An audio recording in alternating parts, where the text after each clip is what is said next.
Okay, thank you. So we've been looking at the Parami. We're called the perfections, but I hope you can see that it's not about trying to be perfect. Rather, it's about developing our external behavior in such a way that we reduce levels of self-concern and increase levels of happiness, self-confidence, so that when we enter into meditation, we have established a baseline of ethical conduct and compassionate behavior that means we can sit comfortably in our own skin. We're closer to happiness and developing happiness. And the Buddha said that the happy mind concentrates easily.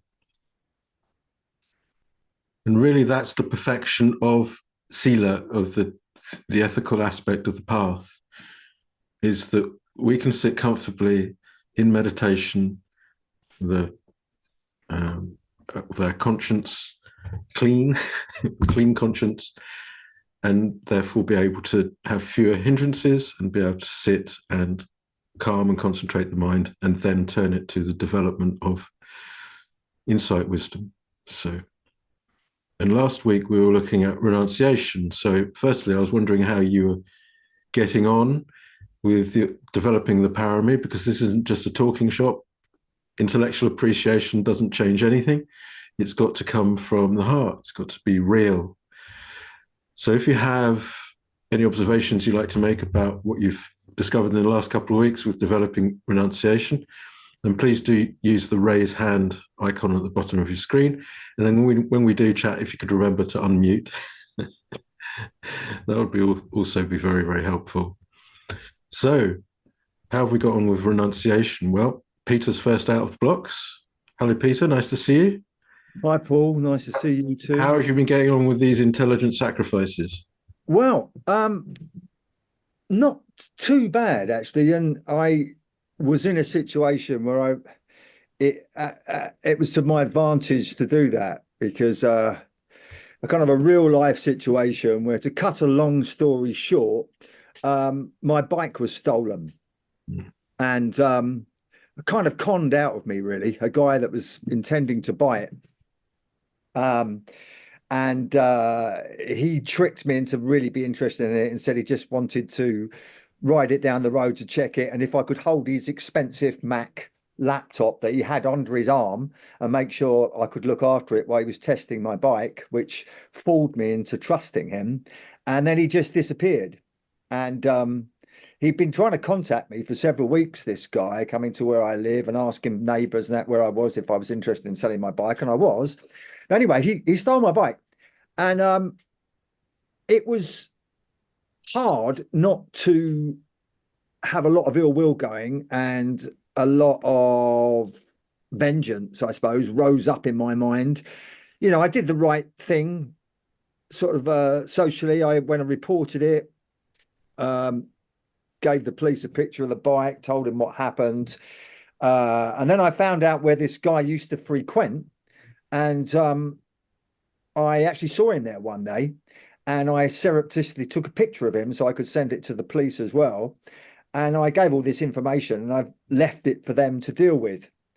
But the police, in their way, and because they're quite understaffed and underfunded, I don't know if they've got it together much. And it's quite difficult because I occasionally see this guy in the street, and there's a tendency to want to confront him and ask him, you know, where's the bike, kind of thing.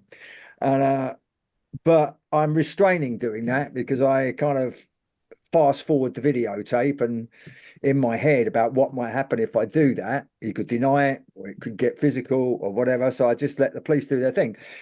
But I had to renounce ill will, I suppose, and realize it was to my benefit to know that I've done all that I could do, and to leave it in the hands of whatever resultant was due him or me. And every time ill will came up or I saw him, he didn't see me seeing him, but I just had to let it go. So it was a test. It was a really good test for me. And gradually over time, although I haven't got the bike out and the police haven't contacted me if they found any information about this guy, but gradually over time I stopped obsessing about it, and it slowly is being let go in the mind. So it was an interesting situation to apply the parami of renunciation to. Okay. We're going to talk about the wisdom parami next. But one thing you might want to consider before we get on to that is also it's very helpful to think in terms of the law of action and result. And this guy might have done you a bit of a massive favor by clearing off some unwholesome resultants that you were due with a set of conditions that mean you experienced it in a less harsh way than you might otherwise have done. And that plays into the renunciation. So in this case, yeah, acting unskillfully in relation to it, I think it's very wise. It's a very difficult situation, but I think if you can look at it as a negative karmic debt being wiped clean, then that helps enormously in letting go of the resentment, any resentment that might be there. It's still harsh, and you still have to put up with the painful feelings, especially if you can see the chap walking about. You know, that's a very difficult situation, Peter. But well done, and you know, I hope you. I hope that everything works out for you. So that's one aspect of renunciation, then, which is just withholding acting out of something that you know to be negative. Birgit, you've got your hand raised. What can you add to the renunciation story?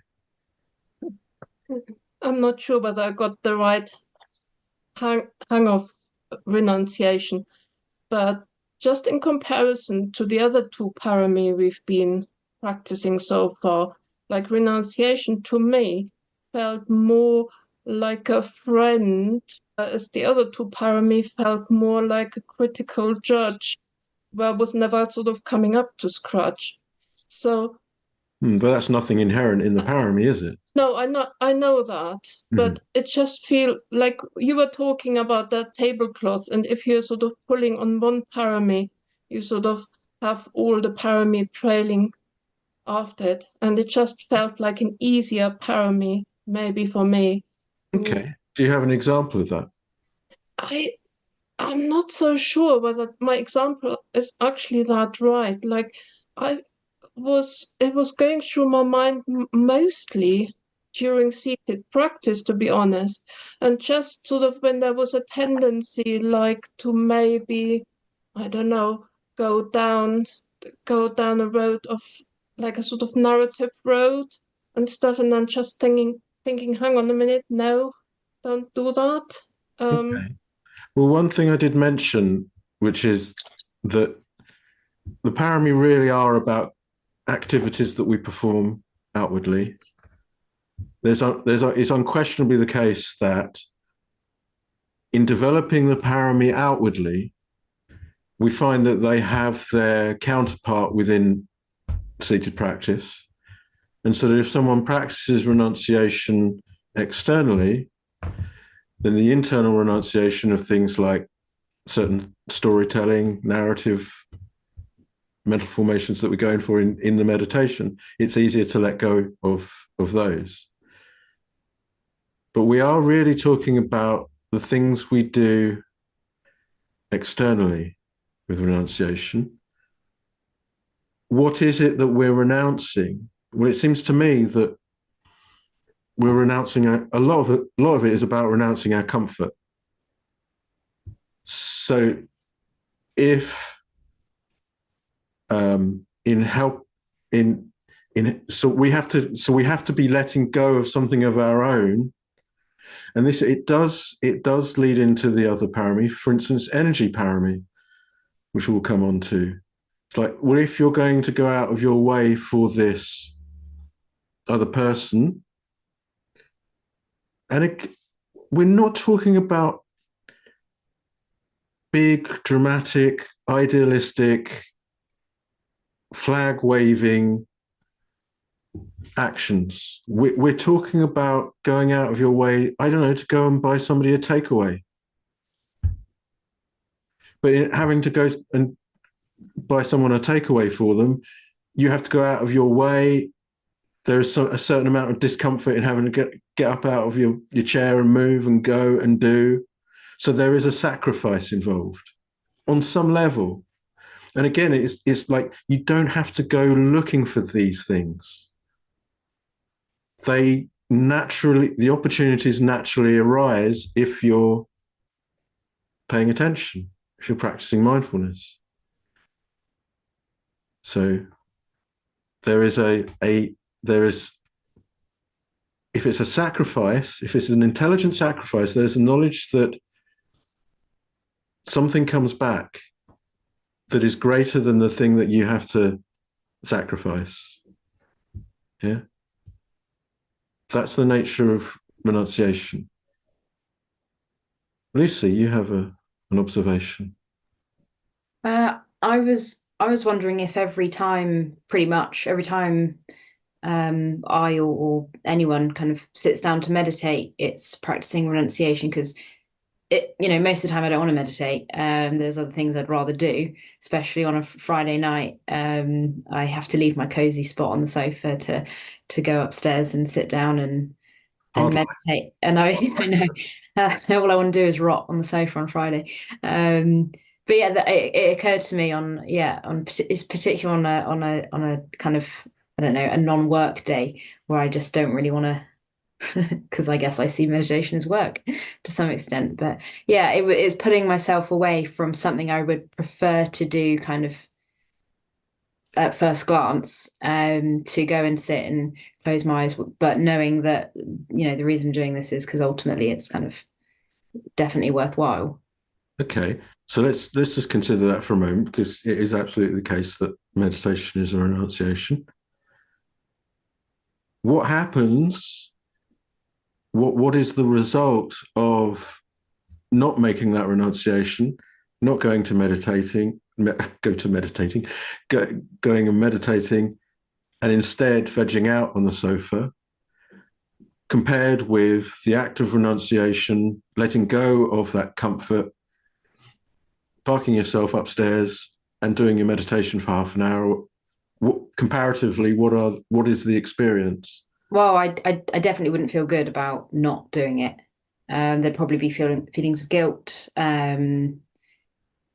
It just overall wouldn't feel good. And then obviously, if I were to do that over long term, it would just kind of be my mindfulness would probably just be decreasing over time, and then suffering would go up.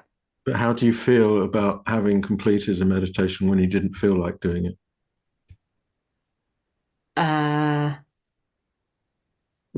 Nothing. I can't remember feeling much. I guess comparatively I feel better, but I think a lot of the time straight after I just kind of feel neutral. But I guess comparing that to feeling not good, it is better. So you don't reflect on it. You don't reflect on that. Like, because my experience has been that if I have the choice in whatever I'm doing, so today my choice was in either vacuuming or not vacuuming, and I chose vacuuming. And as a result of choosing vacuuming, I now have a very vacuumed hall carpet, stair carpet, and bathroom carpet. Yeah, weirdly, I have a carpet in my bathroom. Anyway, that's not the point. The point is, there was a different resonance. There was a different feeling. There was a different sense through having renounced the comfort and acted, and done the difficult thing comparatively than vegging out. I always knew that just vegging out would give me an inferior pleasure, and that completing the task would give me a superior. result, feeling. Yeah. So there's, yeah. So look, I think everyone has to work a bit harder with their renunciation. Like there's one, like from my past that I can remember vividly, which was being in a very, very minor car prang, and someone had witnessed it. It was a 3-car shunt, and I was the middle car, and we had to get an ambulance for somebody. It was only a very minor thing, but like this guy had witnessed it, and he'd helped with a report and stuff. And so, off the top of my head, because it wasn't the sort of thing I normally did, I just offered him a lift home. And so I had to go out of my way to offer him a lift home. But because I did that, when I went to see my girlfriend at the time, and I explained what happened, she said, "Paul, you look a foot taller." And I understood what she meant, that I'd done something for somebody else. And as a result, I felt like I had contributed. This is like many, many years ago. So the whole thing about renunciation externally, outwardly, is that it has, that is one of the, it's an intelligent sacrifice, and that's one of the things that you get back, which is a greater sense of genuine self-esteem. Not this narcissistic thing that people go in for these days, but a genuine sense of self-esteem. Yeah, and then you take that into the meditative setting, and then you settle that much faster. Okay. Does anyone else have any examples of anything over the last couple of weeks that qualifies as renunciation? Or do you need to work at it more?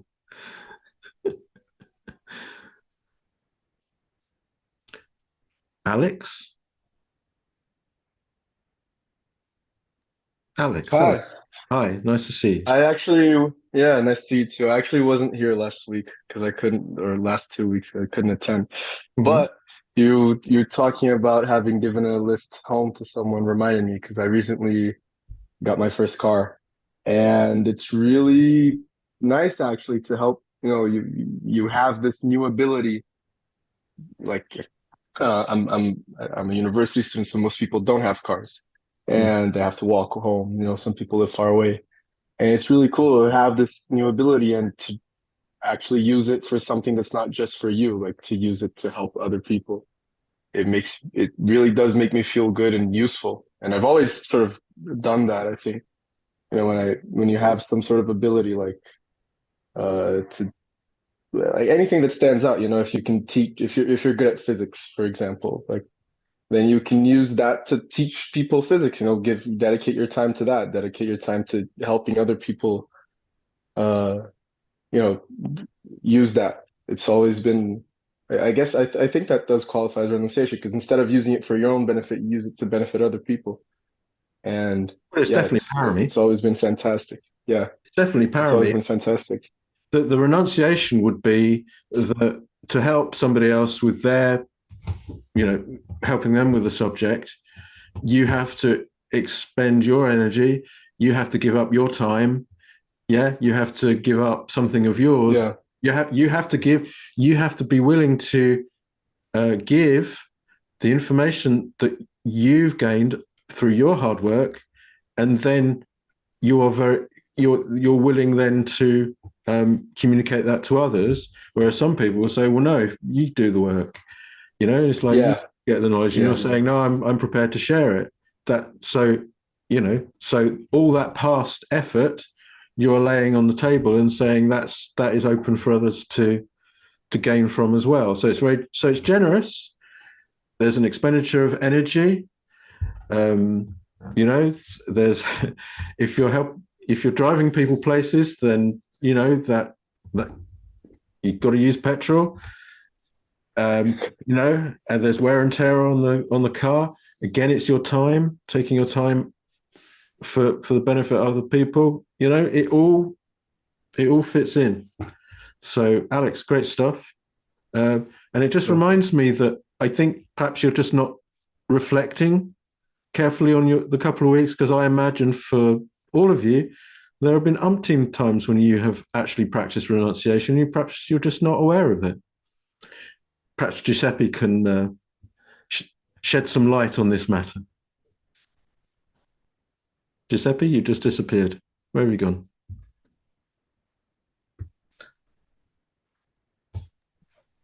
Do you want to unmute? There you go. You can hear me. Yeah, Awesome. I see you.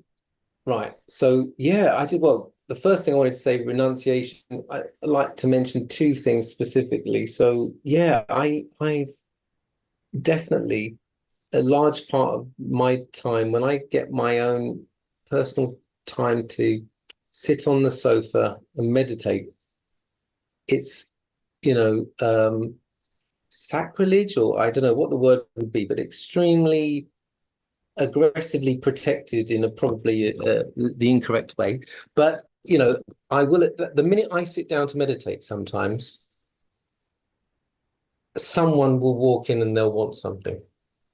And it's like, that's fine, but I can either resentfully get up and get on with something, or I can go, okay, I actually do have to get on with this. So very specifically, either I'm needed to do something with the kids, family, relationship, whatever.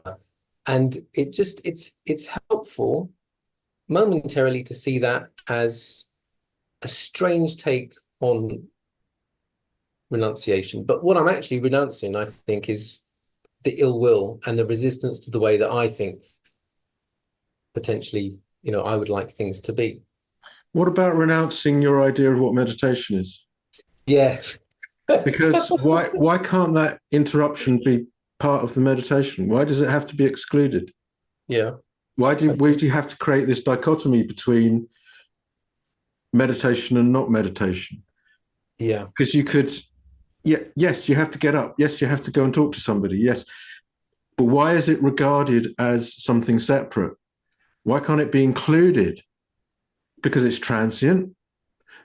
So you're just dealing with more senses rather than it just being like tactile sensations and sounds. You've also got shapes and colors and various other things going on. Then you deal with it. And perhaps you can just then reaffirm to people you prefer not to be disturbed for the next half an hour or whatever. Then return to the meditation and the seated aspect of the meditation, and just simply carry on. Why do we create these distinctions? It's interesting. I totally missed that, and it obviously when you said it, well, that's what the penny dropped there. But yeah. And you said there was another. There was another example. Well, yeah, I love both Peter's and Lucy's story there of renunciation, and I think again, bringing in the conversation about driving, being in London, I'm constantly getting into ill will the minute I have to drive anywhere. There's sort of someone does, everywhere's 20 miles an hour. So someone will get really annoyed with you driving at the correct speed limit. And there are it sounds silly, but it's the one thing that really gets me is that if somebody then overtakes me on the wrong side of the road to pass, I'm like, I can either spend the next hour or two getting ill will. It will come up again and again, or I can really see this person as a teacher, or something like that. Try and take a spin on it to renounce my indulgence, I guess, in because there's something about the ill will or the getting angry that feels nice or exciting or whatever, I don't know, and justified, and then trying to catch myself and go, oh yeah, justified, yes, feeling right, and then trying so many different little ways to go, why am I still holding on to this about 2 hours later? It's just ridiculous, but difficult. It's undoubtedly the case that renunciation, that right effort requires renunciation. That we don't want to act in the world with ill will. Sometimes renunciation works the other way, where we have to renounce some precious ideal that we might have about how we should behave, or how other people should behave. So it's renouncing that idealism, perhaps. Or it might be a personal belief that you've always got to be nice. You don't always have to be nice. Sometimes to do the right thing, being nice isn't an option. In my capacity as a meditation teacher, I have to sometimes, very occasionally, stop someone from attending the center because their behavior is not appropriate. And I don't enjoy it at all. And will I be perceived as a nice person? No, I will not. But do I do it? Yes. Why? Because I'm having to make a personal sacrifice in terms of how I'm perceived by somebody for the sake of the group as a whole. And I'll do it. That's part of my job. So in those situations, what I have to renounce is my preference for being perceived as a nice chap.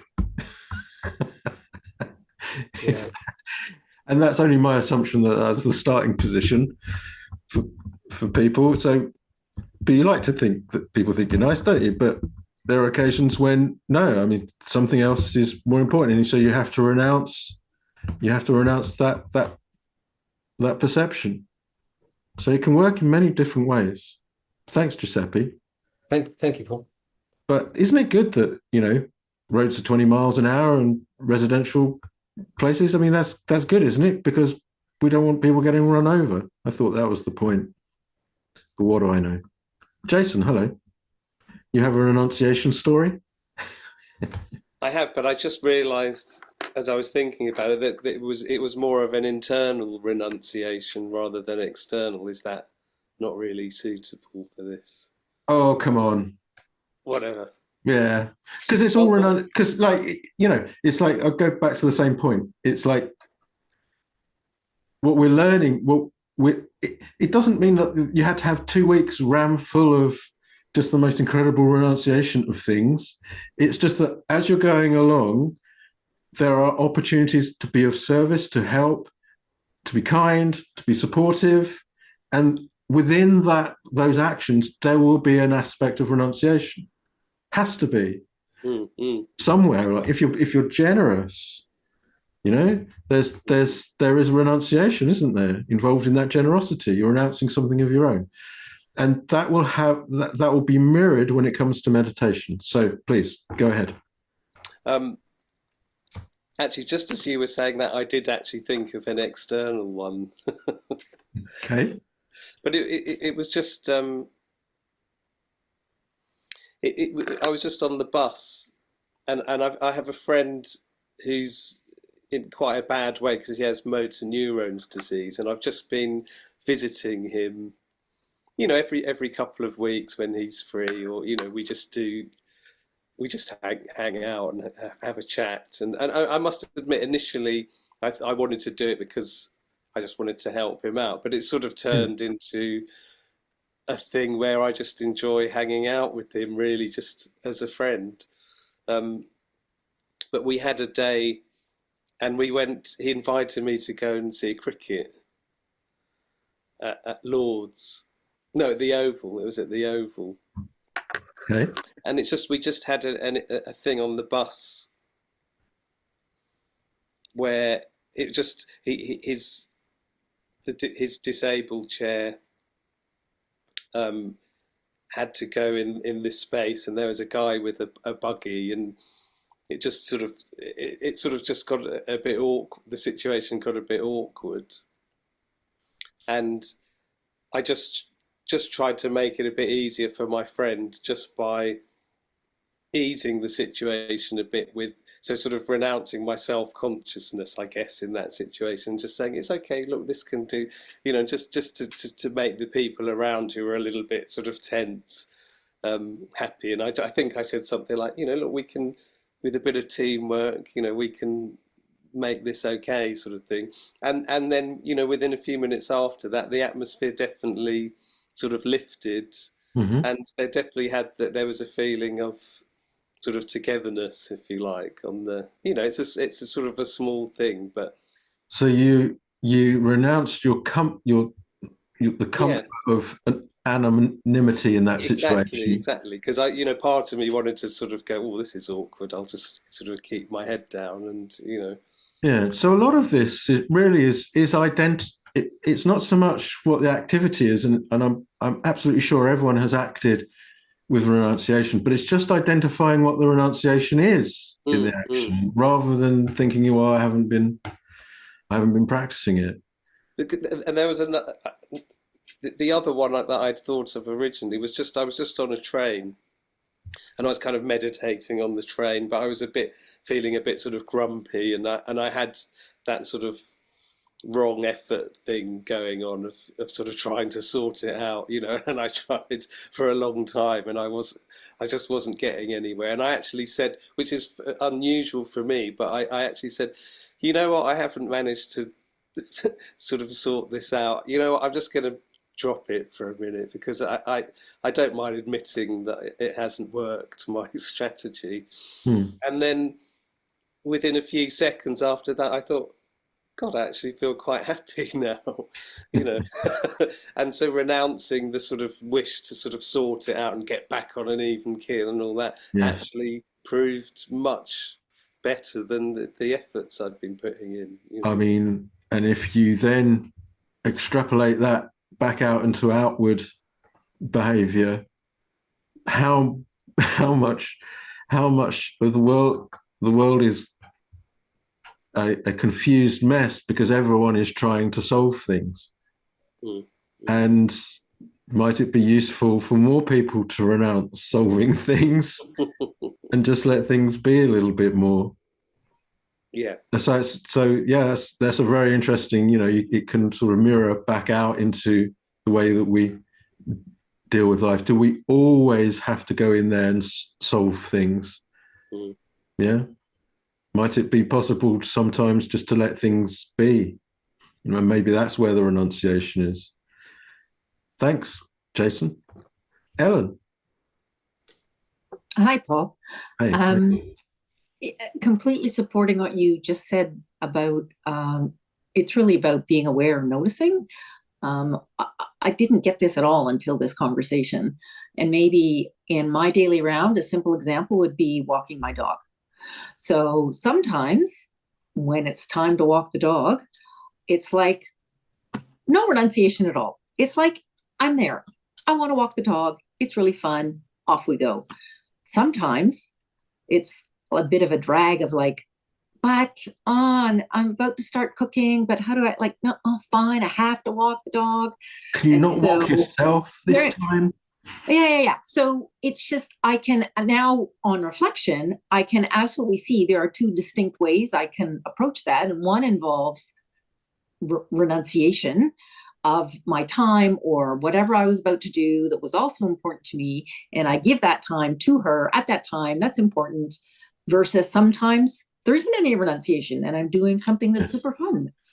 And wouldn't it be interesting when we talk about if you love your work, you're a person who's really lucky. And if you love your job, maybe you're not renouncing anything because you are in the groove doing something you love to do 8 hours a day for pay. I mean, wouldn't that be lucky? But anyhow, that's my take on what I've taken away out of this conversation. Does that help? It does. It helps to reiterate the point. And like perhaps maybe we don't appreciate that something is renunciation because the result is immediate and is very gratifying.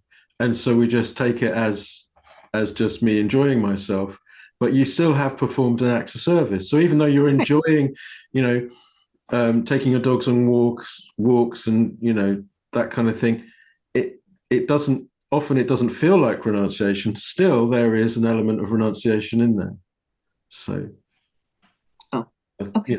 I think that's worth bringing out, and just re-emphasizing that Okay. sometimes it just might not feel like renunciation. Okay, so practice in any of those situations, reflecting on what the form of renunciation might be. Yeah, I think Okay. so. I think reflecting on Thank it you. would be helpful. Yeah. Annie, hello. Thank you. Hello, Paul. I'm not sure this comes under the bracket of renunciation, but it's a very recent thing, actually. I have to take medication morning and evening. And this morning, this is quite a common thing, that I thought, oh, damn, did I take one? Did I take two? And there was a phrase that Dirk Bogard used, which is looking back, therein lies madness. And so I sort of went to the calendar. I thought, no, we're not doing this. Just forget it, move on. So I don't know, that's more unskillful behaviour, isn't it? Just sort of just leave it. Don't start going back. Well, I've got two here, and let's have a look at yesterday. And of course, the doubt then just gets worse and worse. So I think we talk about staying in the present, really, and it's not really renunciation, is it? Well, I think there is an element of renunciation. If it's an habitual mental behaviour, there is a degree of comfort. It's cold comfort, or it's a weird kind of comfort. It's like sitting on a bed of nails, but there is the comfort of the known. I want to sort it out. Yeah. Yeah, and you chose on this occasion, not to act upon it. What was the result of not acting on the impulse to try and solve it? Much better. Yeah. I mean, there you go. I think this is the thing you saying about the tussle or whatever. I was able to suddenly say, no, this is going nowhere, because yes. So immediately I thought, leave it. I don't think you're going to get terribly depressed. Just leave it. You'll be all right. And that's a recent thing, actually. This is just not taking a tablet or whatever. It really, just forget it. Okay, yeah, forget it and move on.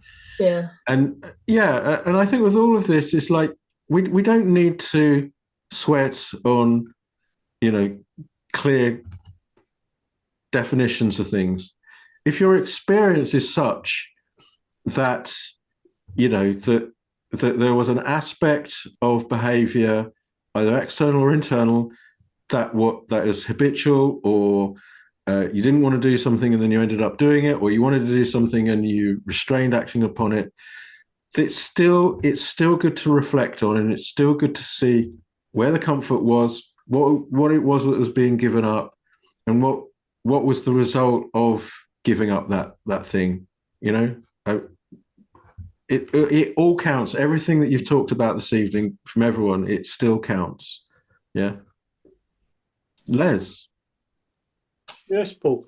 It's simple things which sometimes we don't actually recognise as being it. For example, driving down the road and pausing to let another car come out of the side turn. Yes. Yes. Or giving way to someone who's coming out the doorway in front of you. You stop, you let the person out before you put your way in.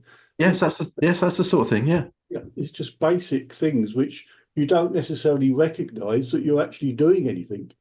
Yeah, you just think you're being polite or whatever, and it's the thing to do, but you don't realise that actually that is a choice that you've made, and you have put yourself out a little bit. If you have let somebody else in, you have delayed yourself. It's on a very small, level, scale or whatever, but still there was the willingness to let somebody else in. There might be another occasion when it's letting somebody else get the upper hand in a conversation or winning an argument. It's like, I think a lot of this is about our willingness to reflect on our experience, which is part of mindfulness, in order to determine that indeed we have practiced renunciation. I think so. So yeah, your point is very valid, Les. Thank you. It's the little things. It's the little things. And then the big things take care of themselves. And so what we're developing is a culture of the mind. I mean, when it comes to letting in, I have a policy of, one. I let one in, and then I move up a little bit, because it's like, hopefully if everyone does that, then hopefully everyone gets to where they need to get to. So it's being aware of other people. It's being aware of, perhaps a little bit more aware of their needs, rather than just being in this self-enclosed bubble of our own stuff. It's just helping just to collapse that a little bit, so the wall a little bit, so that we can see other people and their needs a little bit more. Okay, so let's consider wisdom then. That's the next parami. So far we've looked at generosity, ethical conduct, and renunciation. How does wisdom fit in? What do we mean by wisdom in this regard, in regard to developing compassionate activities in the world?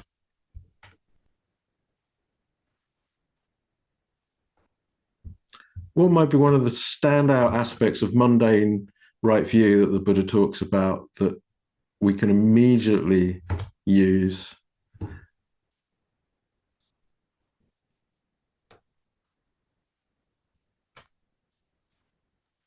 Jim, hello, good evening. Good evening, Paul. In answer to your question, the one that came to mind is that there is a result of action. Absolutely. Yeah, our actions matter, and our ethical actions in particular. Whether it's a choice to be generous or a choice to be hateful, it's all going somewhere. It's under development. I mean, what about the situation where you're in not a heated conversation with somebody, but you're in a somewhat passionate conversation with two different views about a certain subject? How might we use wisdom in order to act compassionately in that situation? Well, this is something that happens a lot with me and my partner. I don't think you're alone. Yes.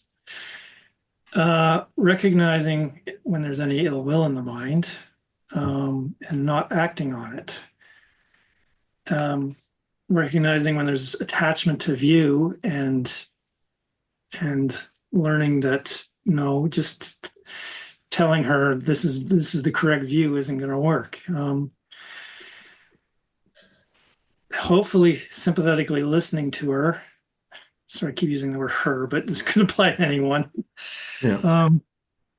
Sympathetically listening to her, and when the chance is there, maybe giving my own view, or maybe just restraining and letting go and remaining silent. So what's the wisdom aspect?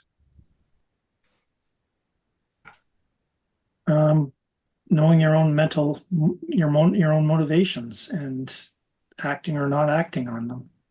Okay, so what would why would you do that? With regards to the very aspect of mundane right view that you pointed out. Well, if there's ill will, that's only going to lead to more heat, more arguments, louder noises, and exactly more hostility.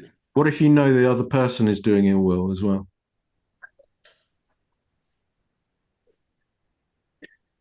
Then I tend to remain silent. There's nothing I can do to change the other person's ill will.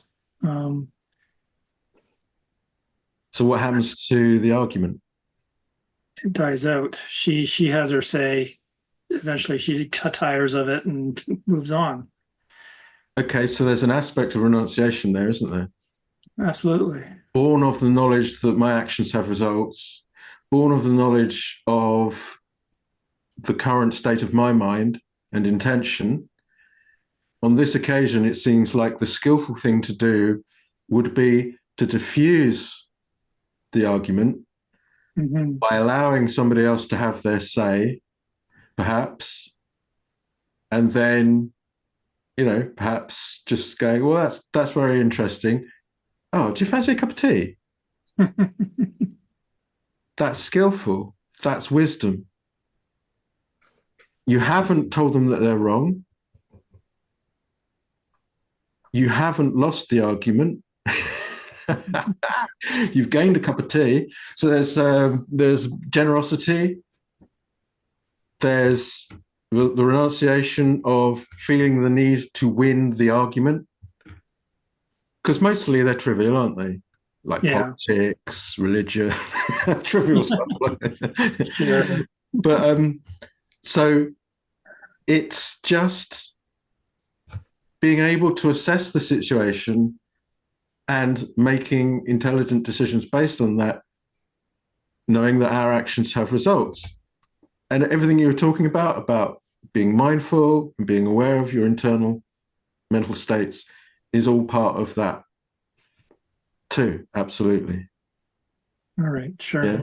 So we're getting a sense of what we mean by wisdom in the context of the parami.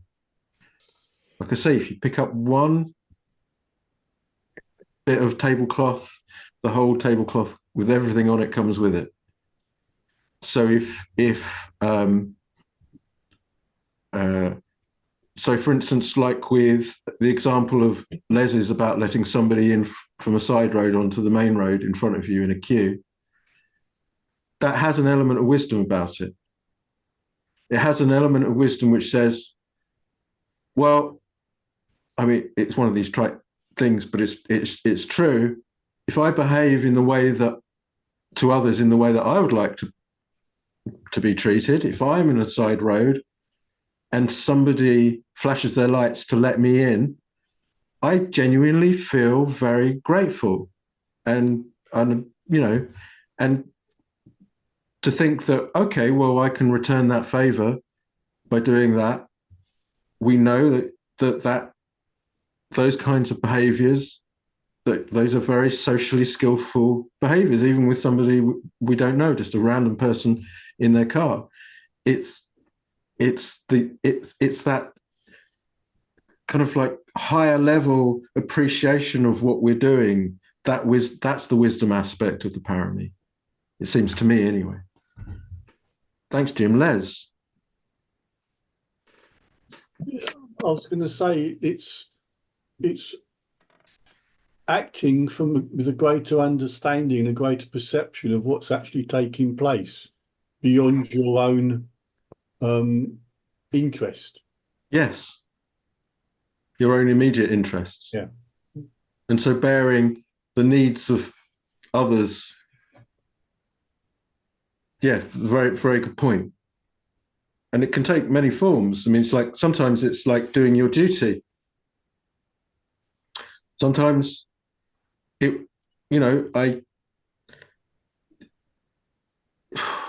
talking to people about meditation, but it's my duty, and I know it's my duty, and I know that is a higher order level of awareness of other people's needs and so forth. And so there's an element of renunciation there, but it does its job. That sense of duty is a higher order level of awareness of what's actually going on. And to say, well, you can't just not turn up. I've got to be there and I've got to do my job. So on the occasion when okay, and I get that question, if there's no self, what gets reborn? It's like, okay. Settle yourself down, Paul. Come on. And then you do it, because it is the wise choice. So what we're talking about really is our activities being infused with wise choices. Thanks, Les. Peter, you're back for some more. Yes, I am. I mean, I'm just reiterating after carefully listening to what everybody and yourself has said. I suppose I was employing wisdom to a degree when in my renunciation of ill will to this person, this perpetrator of this theft, because what I was doing in my head and what I do often, usually as a result of past experience, is I fast forward a kind of a mental videotape in my head and see what are the possible outcomes if I react in such and such a way. And can I play the price tag on those particular actions? Because every action quite clearly has a price tag on it. And in a split second, you know, I can see various scenarios of an altercation, a physical altercation, the intervention of the police or whatever, or a court case or a fine.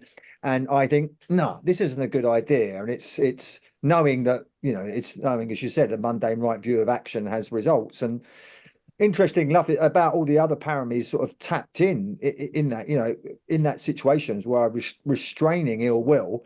That was a kind of a generous thing because I was giving him the gift of restraining my ill will. It was non-harming. Yeah, and it was it was an ethical thing. It was a generous thing. It was a renouncing thing, and it was a wise thing. And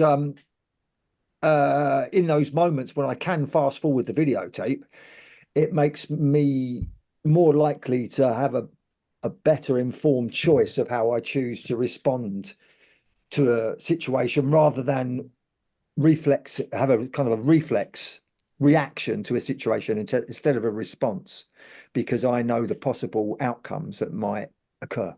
Okay. We can't always predict. No.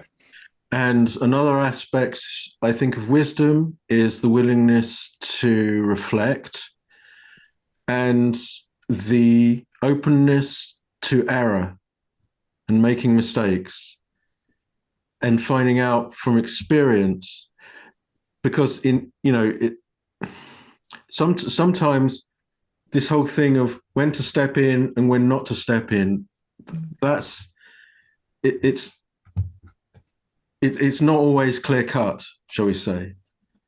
And there are times when perhaps we cannot allow somebody else to win an argument. And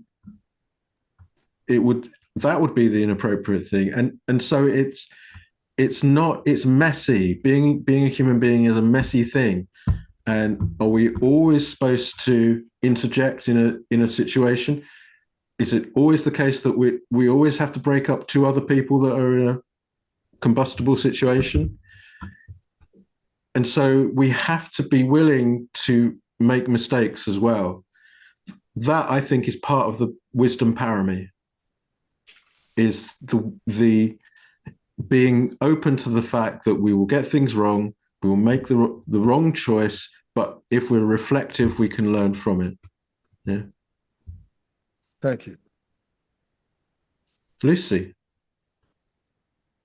Yeah, and this is kind of just echoing more the whole, if you practice one parami, all the others come along for the ride, but you have to have some degree of wisdom or some at least basic understanding that maybe it's a good idea to practice generosity or honesty or whatever, in order to even just take part in kind of what we're doing on the Zooms this season. Because if you think it's neither here nor there, or even the opposite, if you think it's actually bad overall for your personal suffering and other people's, then you wouldn't do it, basically. And then the more you practice them, then the wisdom grows.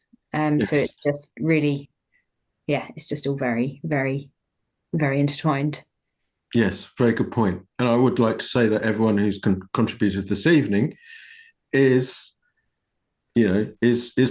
practicing renunciation of their own comfort, because potentially, you can say something silly, or not that anyone has, but potentially you could, or I might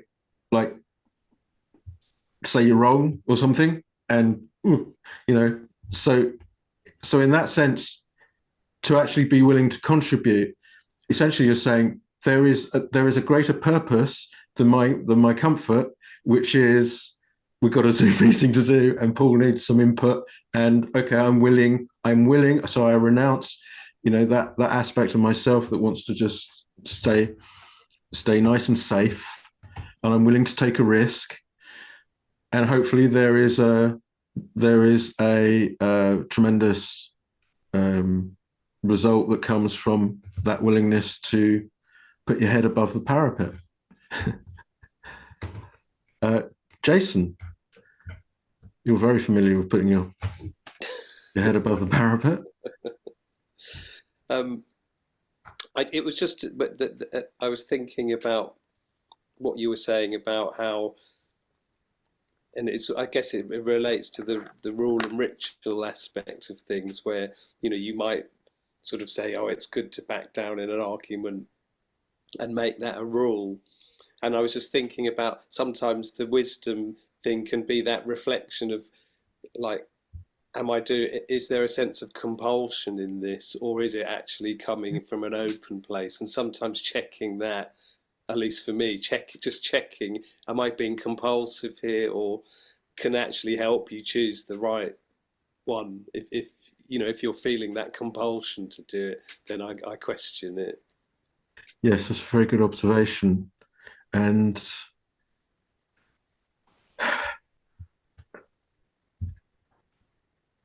wisdom can only really develop from a place of uncertainty, which means the willingness, the acceptance that errors will be made, and that it's fine. It's fine getting it wrong, when to step in, when not to step in. And on one occasion, stepping in was the wrong thing to do. On another occasion, not stepping in was the wrong thing to do. It's like, well, but my experience is, I think just time on the planet helps tremendously. You do,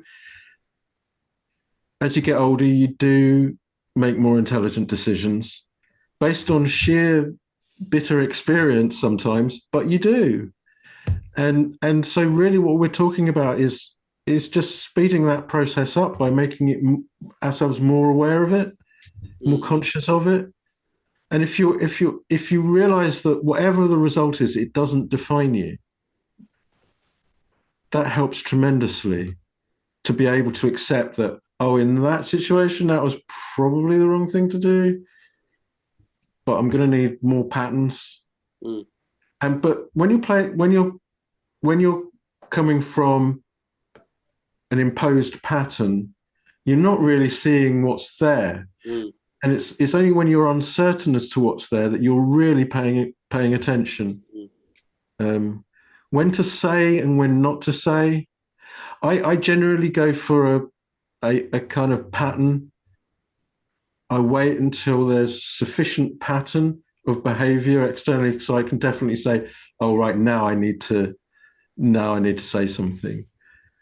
If it's, something where I have to correct somebody. But again, it's your motivation. The motivation is to help that person. It's not to, there's not cruelty. It's far from cruelty.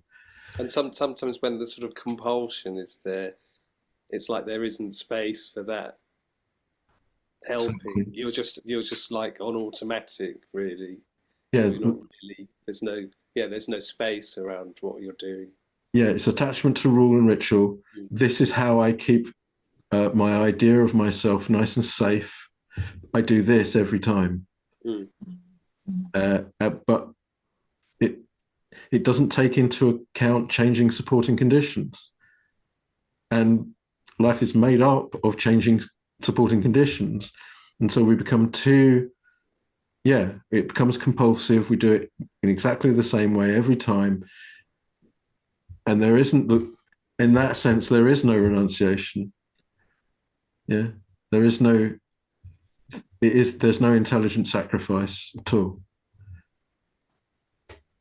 So yeah, no. So how do we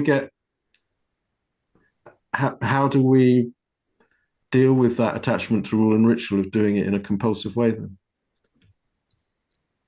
I think it's sort of bringing the mindfulness in and almost starting from a place of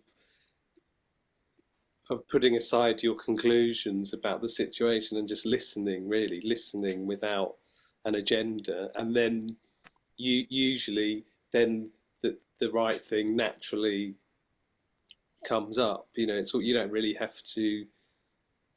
don't have to work it out yourself. I think, I'd say like being passive in that situation and listening and waiting. Can I replace passive with receptive? Yeah, receptive. Yeah, receptive. Open and receptive, and not imposing. Yeah.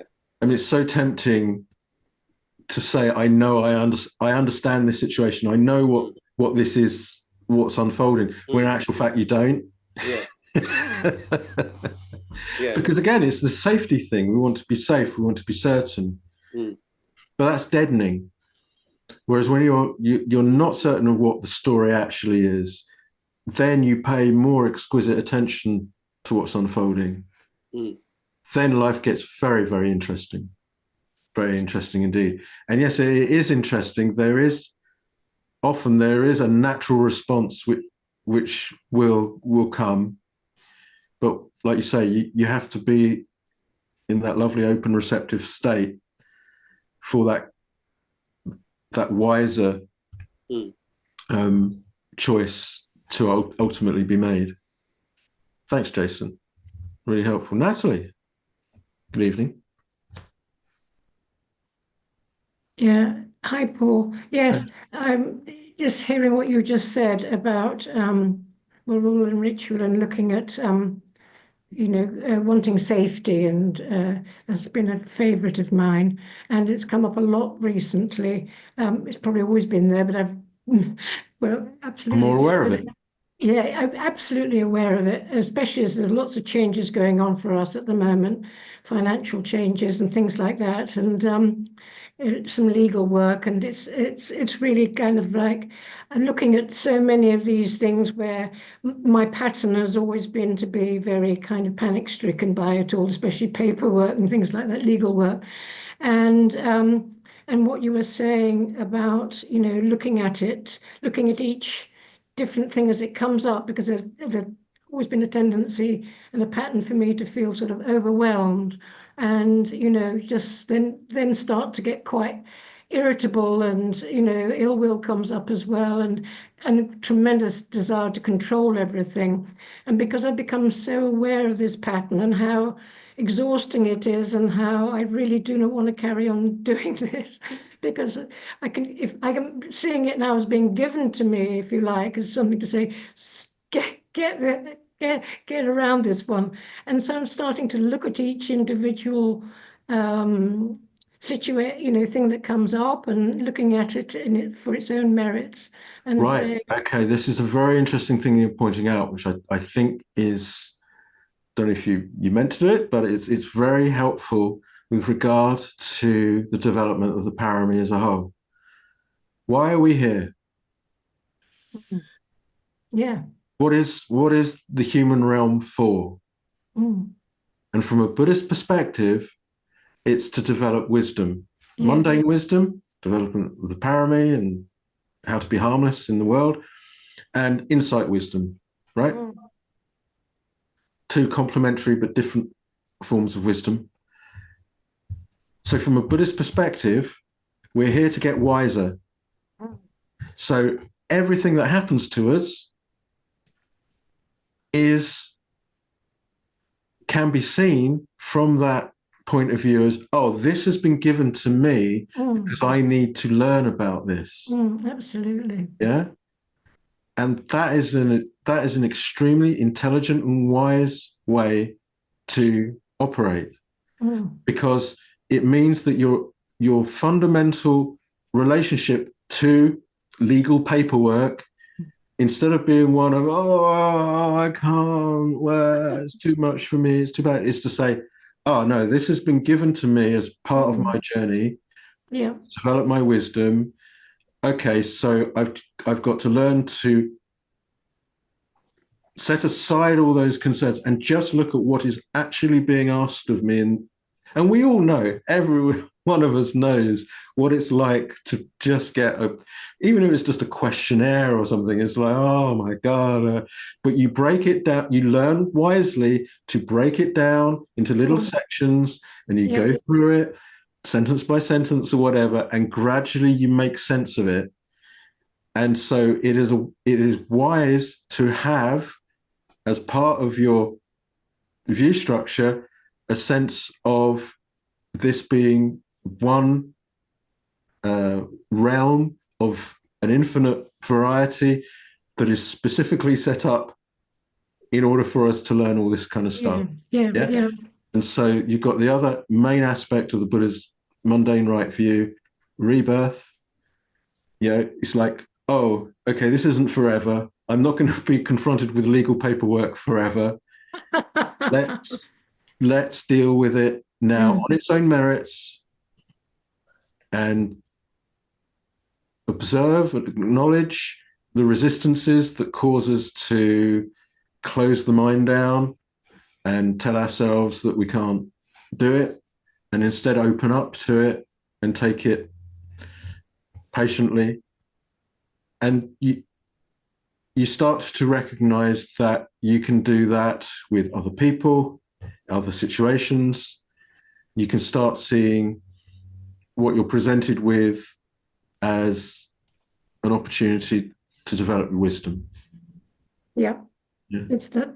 Totally so. Thank you so much. It's really, really difficult because I guess I have never properly confronted it, and so it is very scary. But actually, I totally know that I'm going to do this. I am definitely going to do this. So, and again, the response doesn't have to be perfect. It doesn't have to have a perfect outcome. But you just feel so much better with yourself when you do act in that way and you break it down and you go, okay, come on, let's get this done. Yeah, I'm so grateful to the Buddha's teachings because honestly and truthfully, I could not, obviously I'd make a right mess of it, or not the mess of the legal work, but just be very, very full of hindrances of fear and anger and irritation and fed upness. And so just to get, to have this teaching and yourself and everybody here is just wonderful, wonderful. And just as a final thought, because we should end here, just remember what I'm saying about non-hindrances. The non-hindered mind is a mind that is aware of and clearly comprehends the hindrance. That's the mind that you want. That's the non-hindered mind. It doesn't mean there are never hindrances. There's never fear. There's never anxiety. There's never worry. There's no. No, it is what we're looking for is the mind that knows these things and clearly comprehends them, because if you then can go through the process of letting the anxiety or the worry subside, then you can properly, act in whatever way that you so choose. So it's not the denial of the hindrance, it's the acceptance of the hindrance, but then not taking it seriously, not treating it as defining the situation. Yeah. Okay. Thank you, Paul. Thank you so much. Okay, so everyone, you've got a couple of weeks. Your mission, if you choose it, is to see if you can develop the wisdom parami in the course of the next couple of weeks, and let's get back together and see how you got on. Thanks, Paul. Thank you, Paul. Okay. Thank you, Paul. Lovely Thanks to see you very all. much, Paul. Thanks for coming. Thank you, Paul.